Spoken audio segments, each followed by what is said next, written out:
Hello friends, రీసెంట్గా నేను wind mill అని చెప్పేసి ఒక వీడియో మన ఛానల్లో చేశాను. బట్ దాంట్లో వాయిస్ అయితే క్లారిటీ లేదు. అందుకే మళ్ళీ రికార్డ్ అయితే మళ్ళీ ఫస్ట్ నుంచి చేస్తున్నాను. ఇప్పుడు మనం ఇక్కడ చూస్తే ఈ విండ్ మిల్ అనేది ఒక స్పెషల్ కాన్సెప్ట్ అండి చెస్లో. దీంట్లో ఏంటంటే మన అపోనెంట్ కింగ్కి కంప్లీట్గా చెక్స్ ఇస్తూ ఉంటాం, ఇంకేం మూవ్ చేయనివ్వమాట. వాళ్ళ కింగ్ మాత్రమే మూవ్ చేస్తారు బాబు. సో ఇట్లా చెక్స్ ఇస్తూ వాళ్ళ పీసెస్ అన్ని క్యాప్చర్ చేసుకుంటూ వెళ్ళిపోతాం. దీన్నే మనం ఏమంటామంటే విండ్ మిల్ అంటాం. సో ఒకసారి దీన్ని మనం ప్రాక్టికల్గా చూస్తే మీకు క్లారిటీ వస్తుంది. మనం బ్లాక్ సైడ్ నుంచి ఆడుతున్నాం, వైట్ మన అపోనెంట్ అని మనం అనుకుంటే ఇప్పుడు చూడండి చాలా స్పెషల్ అన్నమాట. ఇది నా ఫేవరెట్. సో ఇక్కడ చూసుకున్నట్లయితే మన అపోనెంట్ కింగ్ అయితే చెక్లో ఉన్నాడు. అండ్ అపోనెంట్ కింగ్కి ఉన్న పాసిబుల్ స్క్వేర్ ఒకటే ఏ వన్ మాత్రమే వెళ్ళగలరు.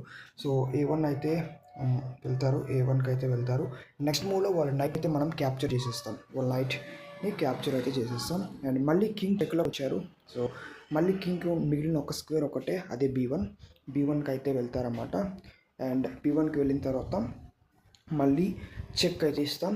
మళ్ళీ కింగ్కి మిగిలింది ఒకే స్క్వేర్, మళ్ళీ సేమ్ ఏ1, మళ్ళీ అక్కడికి అయితే వెళ్ళాల్సి ఉంటుంది. అండ్ నెక్స్ట్ మూవ్లో మనం వాళ్ళ యొక్క బిషప్ని అయితే క్యాప్చర్ చేసేస్తాం. అండ్ ఇప్పుడు వాళ్ళ నైట్ మన రుక్ని అయితే క్యాప్చర్ చేయలేదు, ఎందుకంటే కింగ్ చెక్లో ఉన్నాడు కదా. కింగ్ చాలా ఇంపార్టెంట్ ఇక్కడ, కాబట్టి వాళ్ళ నైట్ మనల్ని క్యాప్చర్ చేయదు. అండ్ మళ్ళీ కింగ్ సేమ్ ప్లేస్కి అయితే రావాల్సి ఉంటుంది, మిగిలింది ఒకే స్క్వేర్. సో మళ్ళీ సేమ్ ప్లేస్కి అయితే వస్తారు. సో దీన్నే మనం విండ్ మిల్ అంటాం. ఇంకొక పజిల్ చూస్తే మీకు క్లారిటీ వస్తుంది ఫ్రెండ్స్. ఇప్పుడు ఈ పజిల్కి రండి. దీంట్లో మనం వైట్ సైడ్ నుంచి ఆడుతున్నాం, మన అపోనెంట్ బ్లాక్ సైడ్. ఇప్పుడు మనం క్లియర్గా చూస్తే ఇది కూడా విండ్ మిల్ ప్యాటర్నే. ఇప్పుడు క్లియర్గా చూస్తే మనకి మన రుక్తో ఇప్పుడు చూడండి ఎలా అవుతుందో. మన రుక్ని అయితే మూవ్ చేస్తూ వాళ్ళ నైట్ని అయితే క్యాప్చర్ చేస్తాం. So capture. అండ్ కింగ్ అయితే ఇప్పుడు చెక్లో ఉన్నారు. సో ఇప్పుడు కింగ్కి మిగిలింది ఒకే స్క్వేర్, అదే ఏ7 మాత్రమే మిగిలింది. ఏ7కి అయితే వెళ్తారు. అండ్ నెక్స్ట్ మూవ్లో మన వాళ్ళ యొక్క నైట్ని అయితే ఇప్పుడు క్యాప్చర్ చేయకూడదు, ఎందుకంటే కింగ్ చెక్లో లేడు కదా. క్వీన్ వచ్చి మన రుక్ని క్యాప్చర్ చేసేస్తుంది, కాబట్టి మళ్ళీ చెక్ అయితే పెట్టాలి. ఇక్కడ మన బిషప్ బ్యాకప్ ఇస్తున్నది కాబట్టి ఇక్కడ చెక్ అయితే పెడతాం.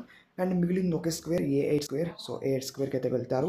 అండ్ నెక్స్ట్ మూవ్లో మనం వాళ్ళ నైట్ని అయితే క్యాప్చర్ చేస్తాం.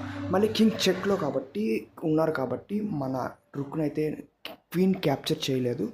సో ఖచ్చితంగా మళ్ళీ సేమ్ స్క్వేర్గా అయితే అపోనెంట్ కింగ్ వస్తారు. వచ్చిన తర్వాత ఆ నెక్స్ట్ మూవ్లో మనం వాళ్ళ క్వీన్ అయితే క్యాప్చర్ చేస్తాం.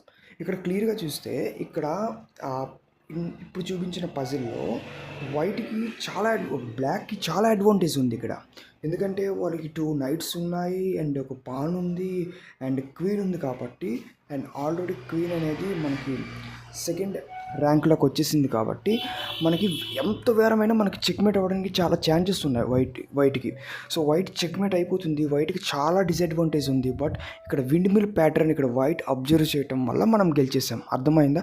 సో ఇలాంటి ప్యాటర్న్స్ మీరు కరెక్ట్గా ఐడెంటిఫై చేస్తే సూపర్ అన్నమాట. మీరు గేమ్లో నెక్స్ట్ టైం నుంచి ఇది ఇంప్లిమెంటేషన్లోకి తీసుకురండి, చాలా బాగుంటుంది. నెక్స్ట్ వీడియోలో మళ్ళీ కలుద్దాం, నెక్స్ట్ కాన్సెప్ట్తో మళ్ళీ కలుద్దాం. Until then bye bye. And మొత్తానికైతే మనం 100 సబ్స్క్రైబర్స్కి అయితే రీచ్ అయ్యాం. ఇది మీ అందరి వల్ల, అందరికీ పేరు పేరున థ్యాంక్స్. So bye.